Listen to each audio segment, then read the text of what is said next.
If you're looking at how to become sensitive to life, how to become perceptive, then what you put into the system becomes very important. If we watch the body with what sort of food the body is most happy, you will naturally notice vegetarian or plant-based food.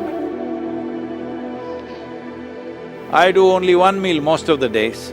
It'll keep me going the entire 24 hours.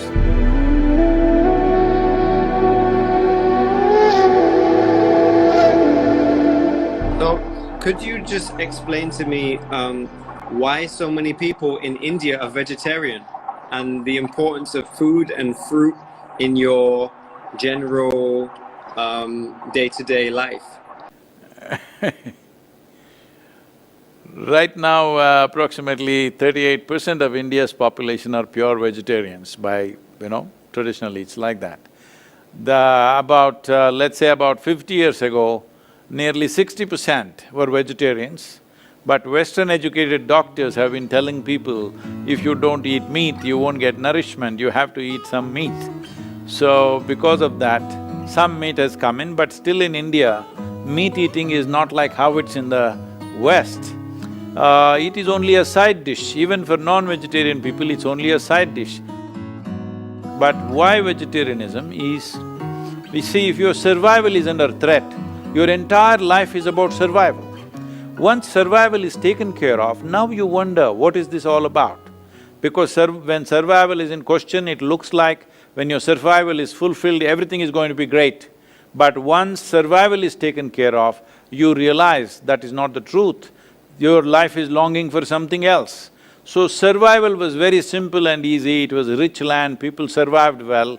Because of that, they started looking inward and it started developing various things, and one important thing is, nearly 70% of the country's population was always actively spiritual.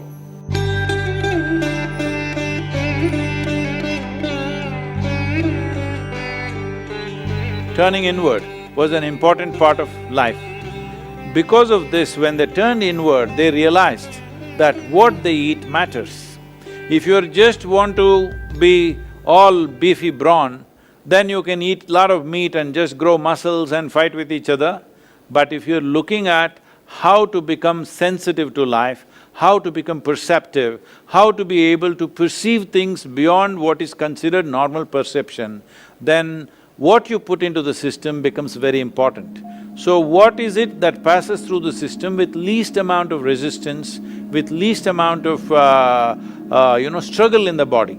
So to put this into perspective, let me put it this way. See, if you eat raw meat, for example, in the human system, compared to carnivorous animals, in all the carnivorous animals, the length of the alimentary canal is only 3 times the length of its body approximately. In all the herbivores, the length of the alimentary canal is 5 to 6 times the length of the body. So in a human being, it could be anywhere between 24 to 28 or 30 feet, which is nearly 5 to 6 times the length of our body. In this kind of alimentary canal, if you put meat, it will travel through this very, very slowly. Approximately, raw meat would take 70 to 72 hours to pass through the system. If you put cooked meat, it will take 50 to 52 hours to pass through the system. If you put cooked vegetable meals, it will take anywhere between 24 to 30 hours to pass through the system. If you put raw vegetables into the system, it will take 12 to 15 hours to pass through the system. If you put fruit into the system, it will take 1.5 to 3 hours to pass through the system. So, we started recognizing what is that food which happens in the body with least amount of residue, least amount of impurities, and passes through the system very quickly, because in yoga this is an important thing, we all manage this even now. If we eat anything, within 2.5 hours we must be hungry, our stomach must be empty. But we won't eat. Stomach is empty, but we're energetic, so we don't eat. So generally, here in the yoga center, everybody does only 2 meals.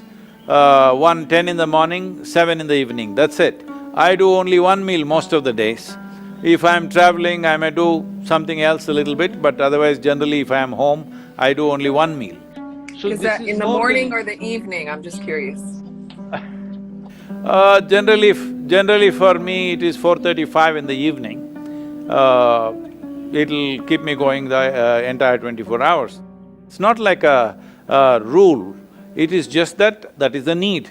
So suppose there is a lot of physical activity on a certain day, then you may eat a small breakfast or you may eat a fruit or something like that. Food is not to be made into a philosophy or a kind of a religious process. Food is the requirement of the body. If we watch the body, with what sort of food the body is most happy, body is most at ease, you will naturally notice vegetarian or plant-based food, body is most comfortable and is at ease. It is flexible, it is at ease, it has less to process on a daily basis. So, naturally, those who observed the nature of their own bodies naturally became vegetarian.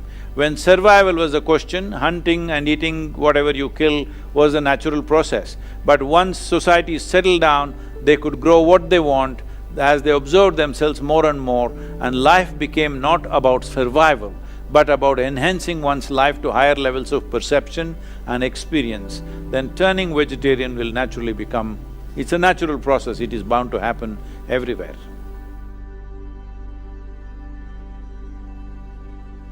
Thank you so much for watching this video. I will be happy if you hit that like button also. Nothing gives us more pleasure than you subscribing to our channel and pressing the bell icon. Also kindly share this video with your loved ones so that they can also be benefited with this precious wisdom. Please don't forget to share your feedback by putting in your valuable comments. Thank you.